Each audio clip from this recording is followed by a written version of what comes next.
Hello friends, hope आप सभी अच्छे होंगे। मैं खेमराज, आपको बायोलॉजी टीचर। आज हम मॉलिक्यूलर बायोलॉजी के एक इम्पॉर्टेंट टॉपिक न्यूक्लिक एसिड पर डिस्कस करेंगे। प्रीवियस क्लास में 11th 12th बीएससी या एमएससी में आपने पढ़ा होगा कि न्यूक्लिक एसिड एक जेनेटिक मटेरियल होता है और वो सूचनाओं को एक जनरेशन से दूसरे जनरेशन में कैरी ऑन करके जाता है।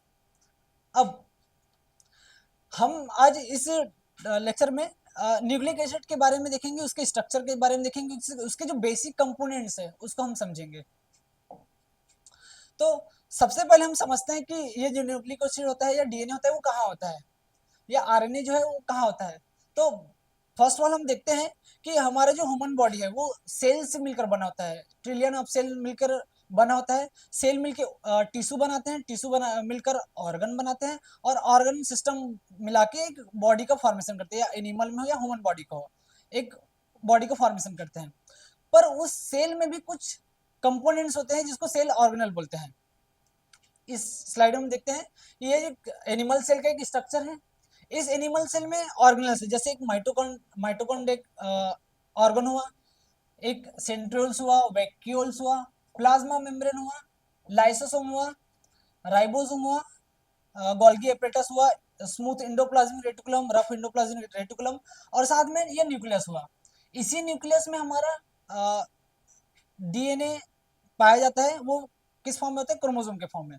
तो आगे हम इसको देखते हैं। तो ये भी उसी का एक डायग्राम है सेल का। तो इस सेल में हमारा ये न्यूक्लियस मिला।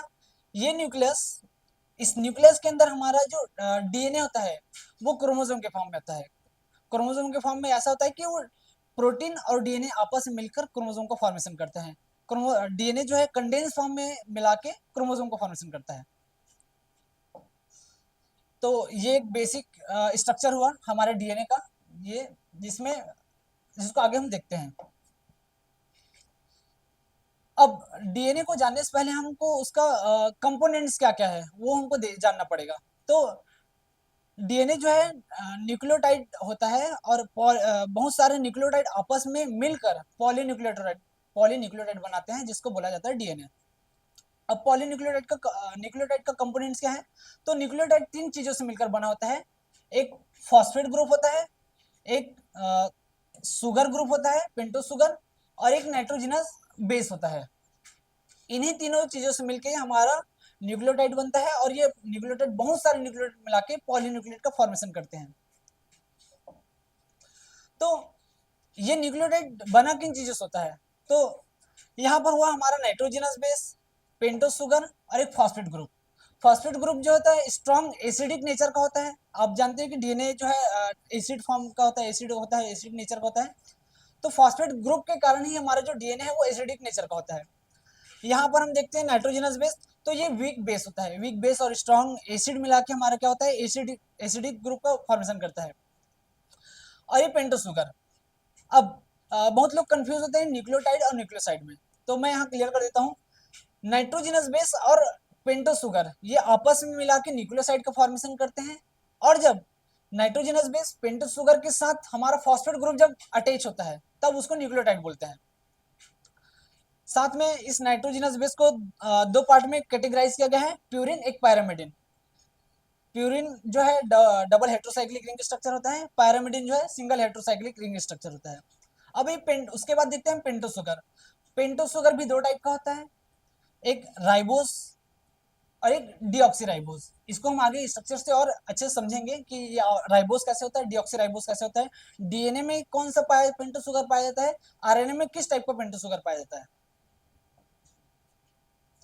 तो ये एक बेसिक इंफॉर्मेशन हुआ कि प्यूरिन जो है डबल हेट्रोसाइक्लिक रिंग स्ट्रक्चर का होता है, पैरामिडिन जो है सिंगल हेट्रोसाइक्लिक रिंग स्ट्रक्चर का होता है। दोनों थोड़ा वीक बेस नेचर के होते हैं और हाइड्रोफोबिक नेचर के होते हैं। उसके बाद हम देखते हैं प्यूरिन और पैरामिडिन का बेसिक जो स्ट्रक्चर है वो उसको देखते हैं। तो प्यूरिन जो है डबल हेट्रोसाइक्लिक रिंग स्ट्रक्चर होता है, पैरामिडिन जो है सिंगल हेट्रोसाइक्लिक रिंग स्ट्रक्चर होता है। आईयूपीएसी के अकॉर्डिंग प्यूरिन में जो दो रिंग है उसका जो फर्स्ट रिंग है उसका जो रोटेशन है वो एंटी क्लॉकवाइज होता है। उसका जो रोटेशन है वो एंटी क्लॉकवाइज होता है। आप देख पा रहे हैं यहाँ पर 1 है, 2 है, 3 है, 4 है, 5 है और 6 है। और इसमें जो दूसरा जो रिंग है उसका जो रोटेशन है वो क्लॉकवाइज है, 7 8 9। अब जो फर्स्ट रिंग है उसके जो 6 नंबर के कार्बन में जो हाइड्रोजन ग्रुप अटैच है, जो हाईलाइटेड है, जो ग्रीन कलर में हाईलाइटेड है, उस हाइड्रोजन ग्रुप को जो अगर अमीनो ग्रुप रिप्लेस करता है तो एडेनिन बनता है। अगर ketonic group CO group replace करता है तो वहां पर हमारा बनता है ग्वानिन। उसके बाद हम पैरामिडिन का स्ट्रक्चर देखते हैं। पैरामिडिन का जो आईपीसी के अकॉर्डिंग उसका जो रोटेशन है वो होता है क्लॉकवाइज होता है। अब इसमें जो है जो 4th नंबर की कार्बन है उसमें अगर हमारा हाइड्रोजन ग्रुप को रिप्लेस करता है एडेनिन तो हमारा बनता है साइटोसिन, और अगर कीटोनिक ग्रुप रिप्लेस करता है तो थायमिन या यूरेसिल बनता है। साथ में इसमें कुछ और चेंजेस आते हैं, जैसे यहाँ पर CH3 ग्रुप जुड़ जाता है, तो आगे हम उसको स्ट्रक्चर में क्लियर हो जाएगा। तो ये हमारा एक प्यूरिन का एक रिंग है। प्यूरिन में 2 टाइप का ग्रुप मिलता है, एडेनिन और एक गुआनिन। एडेनिन में क्या होता है, मैंने जैसे बताया था, जो 6 नंबर के कार्बन है वहां पर NH3 ग्रुप आके अटैच हो जाता है। और पायरेमिड सॉरी एडेनिन में क्या होता है, NH 6 नंबर के कार्बन में NH2 ग्रुप आगे जुड़ जाता है। गुआनिन में क्या होता है, जो 6 नंबर के जो कार्बन है वहां पर आके हमारा hydroxyl oxygen group ketonic group आके अटैच होता है। साथ में यहाँ पर जो 2nd नंबर के कार्बन में NH2 ग्रुप आता है। तो ये हमारा एडेनिन का ये स्ट्रक्चर हुआ, एक गुआनिन का स्ट्रक्चर हुआ। उसके बाद हम देखते हैं पायरिमिडिन। पायरिमिडिन में 3 टाइप के कंपाउंड्स आते हैं, एक होता है साइटोसिन होता है, थाइमिन होता है, और एक यूरासिल होता है। ये डिपेंड करता है डीएनए और आरएनए पर। अगर डीएनए है तो हमारा साइटोसिन मिलेगा और थाइमिन मिलेगा, लेकिन अगर आरएनए है तो वहां पर थाइमिन को रिप्लेस करके यूरासिल कंपाउंड आके अटैच होता है। तो आगे हम इसको देखेंगे। यहाँ पर भी मैंने बताया था, जैसे 4th नंबर के कार्बन में आप डिफरेंस देख पा रहे हैं कि साइटोसिन में NH2 ग्रुप जुड़ा है, अमीनो ग्रुप जुड़ा है, और थाइमिन में कीटोनिक ग्रुप, ये थाइमिन में और यूरासिल में कीटोनिक ग्रुप जुड़ा है। तो ये बेसिक डिफरेंस है इसमें। अब थाइमिन में अगर ये first, second, third, fourth, sorry fifth number के कार्बन में थाइमिन में क्या होता है, CH3 ग्रुप जुड़ता है। अगर CH3 ग्रुप हट जाता है तब उसको हम यूरेसिल बोलते हैं। यहाँ पर देखो CH3 ग्रुप नहीं है, बाकी दोनों का जो स्ट्रक्चर है सेम है। CH3 ग्रुप हट जाने पर क्या हो जाता है, यूरेसिल हो जाता है। 5th नंबर कार्बन में CH3 ग्रुप अटैच हो जाने से वो थाइमिन हो जाता है। उसके बाद हम देखते हैं कि जो ये एक न्यूक्लियोसाइड का स्ट्रक्चर है, न्यूक्लियो SID। जैसे अभी हमने देखा adenine, guanine, cytosine, thymine, uracil. Adenine के साथ जब राइबोस ग्रुप अटैच होता है तो उसको बोलते हैं एडिनोसाइन। अब इस एडिनोसाइन में या प्यूरिन में हमारा क्या प्रीफिक्स लगता है, SINE। ये आप देख पा रहे हैं, SINE। वैसे ही साथ में गुआनिन प्लस राइबोस मिलकर क्या बनाता है, गुआनोसाइन। यहाँ पर भी प्रीफिक्स देख पा रहे हैं, SINA। उसके बाद हम देखते हैं साइटोसिन में राइबोस ग्रुप जुड़ता है तो वहां पर होता है साइटिडिन, DINE। यहाँ पर हमारा DINE का प्रीफिक्स जुड़ गया। थाइमिन के साथ देखते हैं, थाइमिन प्लस राइबोस मिला के थाइमिडिन बनाता है, और यूरासिल प्लस राइबोस मिला के यूरिडिन बनाता है। अब हम देखते हैं एडिनिन जो है थाइमिन के साथ डबल हाइड्रोजन बॉन्ड बनाता है। जो गुआनिन है, जी है, वो साइटोसिन के साथ 3 हाइड्रोजन बॉन्ड बनाता है। तो आगे हम उसको देखते हैं। इनमें भी अगर हम देखें तो मैक्सिमम हाइड्रोजन बॉन्ड बनाने की कैपेसिटी होती है गुआनिन पर।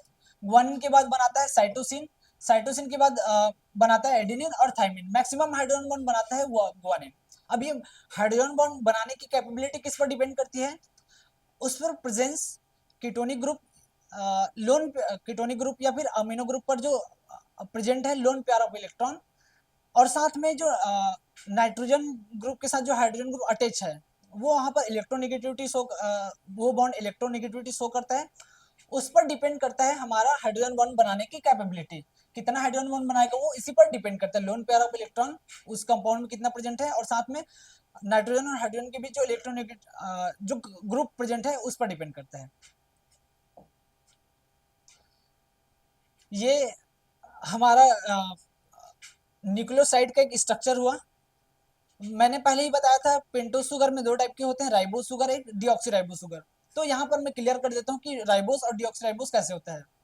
अगर इस पेंटोस शुगर में, ये हमारा पेंटोस शुगर हुआ, इस पेंटोस शुगर में अगर सेकेंड नंबर, सेकेंड प्राइम पर या सेकेंड नंबर की कार्बन पर हमारा हाइड्रोक्सिल ग्रुप जुड़ा है, तब ये होता है राइबोस शुगर। अगर इस हाइड्रोक्सिल ग्रुप को रिप्लेस करके हाइड्रोजन ग्रुप जोड़ दिया जाए, इसको रिप्लेस करके हाइड्रोजन ग्रुप जोड़ दिया जाए, तब होता है डीऑक्सीराइबोस। अब यहाँ पर भी आईयूपीएसी के अकॉर्डिंग नंबरिंग किया गया है। जैसे प्यूरिन पायरिमिडिन को 1 2 3 आईयूपीएसी ने दिया, यहाँ पर क्या बोला जाता है इसको, 1 prime, 1 prime, 2 prime, 3 prime, 4 prime और एक 5 प्राइम। इसके अकॉर्डिंग जो हमारा 1 प्राइम जो है प्यूरिन के नाइट्रोजन कंपाउंड से एक ग्लाइकोसाइडिक लिंकेज बॉन्ड बनाता है, और नाइट्रोजन के साथ बनाता है, इसलिए इसे एन ग्लाइकोसाइडिक लिंकेज भी बोलते हैं। आगे देखते हैं। ये हमारा एक न्यूक्लियोटाइड का एक स्ट्रक्चर हुआ। इस न्यूक्लियोटाइड के स्ट्रक्चर में जैसे मैंने बताया था कि ATGC ये हमारा, या फिर अगर RNA है तो यूरासिल, ये हमारा नाइट्रोजनस बेस हुआ। इस नाइट्रोजनस बेस में इन ग्लाइकोसाइडिक लिंकेज बना के हमारा क्या हुआ, पेंटोस शुगर, राइबोस शुगर या डीऑक्सीराइबोस शुगर ये अटैच हुआ। यहाँ पर हम देख रहे हैं कि ये डीऑक्सीराइबोस है, DNA है। अब इस DNA के जो 5th नंबर की कार्बन है 5 प्राइम, इस 5 प्राइम में हमारा क्या होता है, फॉस्फेट ग्रुप अटैच होता है। ये हमारा फॉस्फेट ग्रुप है PO4। इस फॉस्फेट ग्रुप में क्या होता है, यहाँ पर इलेक्ट्रोनेगेटिव सॉरी, इस यहाँ पर निगेटिव चार्ज होता है इस ऑक्सीजन पर, और यहाँ पर भी एक निगेटिव चार्ज होता है। अगर हम यहाँ तक देखें तो ये हुआ nucleotide monophosphate, NMP, NMP nucleotide monophosphate, क्योंकि यहाँ पर एक फॉस्फेट ग्रुप है। जब दूसरा फॉस्फेट ग्रुप अटैच होता है तब होता है न्यूक्लियोटाइड डाइफॉस्फेट, और जब तीसरा फॉस्फेट ग्रुप अटैच होता है तो उसको बोलते हैं न्यूक्लियोटाइड ट्राइफॉस्फेट। अब यहाँ पर ये भी जो फर्स्ट फॉस्फेट ग्रुप जुड़ता है तो उसको अल्फा फॉस्फेट बोलते हैं, सेकेंड को बीटा फॉस्फेट और थर्ड को गामा फॉस्फेट बोलते हैं।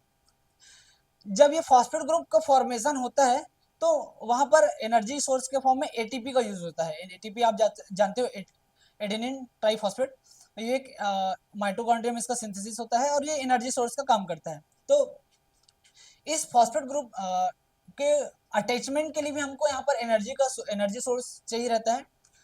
जब 5 प्राइम से 5 प्राइम और फर्स्ट फॉस्फेट ग्रुप के बीच जो बॉन्ड बनता है उस बॉन्ड को बोलते हैं फॉस्फोडाइस्टर बॉन्ड। आप देख पा रहे हैं यहाँ, ये हुआ हमारा phosphodiester bond, first phosphate group और 5 प्राइम में जो कार्बन है उसके बीच जो बॉन्ड बनता है तब। उसके बाद इन फॉस्फेट, बिटवीन फॉस्फेट ग्रुप में जब बॉन्ड बनता है तो उसको बोलते हैं फॉस्फो एनहाइड्राइड बॉन्ड। इस बॉन्ड को जब हम ब्रेक करते हैं तो एनर्जी, बहुत सारा एनर्जी मिलता है, जिसको हम बहुत सारे मेटाबॉलिक एक्टिविटी के लिए यूज किया जाता है बायोलॉजिकल सिस्टम में। अब मैंने जैसे बताया था पहले कि न्यूक्लियोटाइड आपस में मिलके पॉली न्यूक्लियोटाइड का फॉर्मेशन करते हैं, तो एन न्यूक्लियोटाइड मिलकर पॉली न्यूक्लियोटाइड का फॉर्मेशन करते हैं। अब वो फॉर्मेशन हो कैसे रहा है तो वो देखते हैं। ये हमारा फर्स्ट न्यूक्लियोटाइड हुआ, ये हमारा फर्स्ट न्यूक्लियोटाइड हुआ। इस फर्स्ट न्यूक्लियोटाइड में ये 1 प्राइम हुआ, ये 1 प्राइम हुआ, ये 2 प्राइम हुआ, ये 3 प्राइम हुआ, ये 4 प्राइम हुआ, ये 5 प्राइम हुआ। 3 प्राइम के हाइड्रोक्सिल ग्रुप पर दूसरा न्यूक्लियोटाइड आके न्यूक्लियोफिलिक अटैक करता है। न्यूक्लियोफिलिक अटैक करके यहाँ पर से एक वाटर मॉलिक्यूल को रिलीज करता है। इस वाटर मॉलिक्यूल को रिलीज करने के बाद यहाँ पर एक फॉस्फोडाइस्टर बॉन्ड का फॉर्मेशन होता है। फॉस्फोडाइस्टर बॉन्ड फॉर्मेशन करने के बाद यही दोनों न्यूक्लियोटाइड आपस में अटैच हो जाते हैं। जैसे आप देख पा रहे हैं, ये हमारा फॉस्फेट ग्रुप हुआ, ये फॉस्फेट ग्रुप आके हाइड्रोक्सिल ग्रुप पर न्यूक्लियोफिलिक अटैक किया, अटैक करने के बाद फॉस्फोडाइस्टर बॉन्ड बनाया, तो ये हमारा यहाँ पर बना हमारा फॉस्फोडाइस्टर बॉन्ड।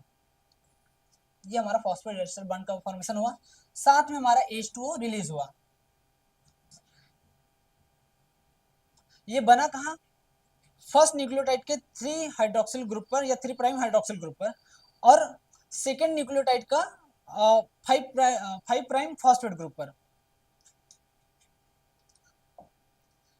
इसके बाद हम देखते हैं ये हमारा ये डीएनए का स्ट्रक्चर हुआ, और ये हमारा ये आरएनए का स्ट्रक्चर हुआ। डीएनए में क्या होता है, यहाँ पर जो सेकेंड प्राइम है, सेकेंड कार्बन है, वहां पर OH ग्रुप नहीं होता है, H ग्रुप होता है। यहाँ पर भी आप देख पा रहे हैं H ग्रुप है, यहाँ पर भी आप देख पा रहे हैं H ग्रुप है। लेकिन आरएनए में क्या होता है, पेंटो शुगर में, आरएनए के पेंटो शुगर में राइबोज शुगर को यूज किया जाता है। तो यहाँ पर देख पा रहे हैं आप हाइड्रोक्सिल ग्रुप है, यहाँ पर भी हाइड्रोक्सिल ग्रुप है, और यहाँ पर भी आपको दिख रहा है हाइड्रोक्सिल ग्रुप है। तो ये मेजर डिफरेंस हुआ डीएनए और आरएनए में। डीएनए में डीऑक्सी न्यूक्लिक एसिड, आरएनए का ribose nucleic acid, deoxy ribose nucleic acid, और आरएनए का राइबोज न्यूक्लिक एसिड। यहाँ पर एक चीज और हम देख लेते हैं कि इसका मॉलिक्यूलर वेट क्या होता है। तो एक जो न्यूक्लियोटाइड है, इसका मॉलिक्यूलर वेट होता है 330 डाल्टन ग्राम पर मोल। अगर हम उसका पेयर का देखें तो इसका 330 को हम डबल कर लिए इंटू 2, तो हमारा कितना हो जाता है 660 डाल्टन। तो ये है एक बेसिक स्ट्रक्चर है डीएनए का या आरएनए का। आप जानते हैं कि इसको डीएनए को बहुत सारे मॉलिक्यूलर टूल्स टेक्निक में यूज किया जाता है। डीएनए के थ्रू स्पीसीज को आइडेंटिफाई किया जाता है। वो किस तरीके की डीएनए का, आप ये भी जानते हैं कि रेप्लिकेशन में हेल्प करता है, बहुत सारे टाइप के प्रोटीन का फॉर्मेशन करता है। तो आगे हम रेप्लिकेशन को भी देखेंगे, प्रोटीन स्ट्रक्चर, प्रोटीन का कैसे फॉर्मेशन करता है, ट्रांसक्रिप्शन ट्रांसलेशन कैसे करते हैं, वो सब भी देखेंगे। तो आपको ये वीडियो अगर पसंद आया होगा तो आप लाइक कीजिए और इसको शेयर कीजिए। Thank you.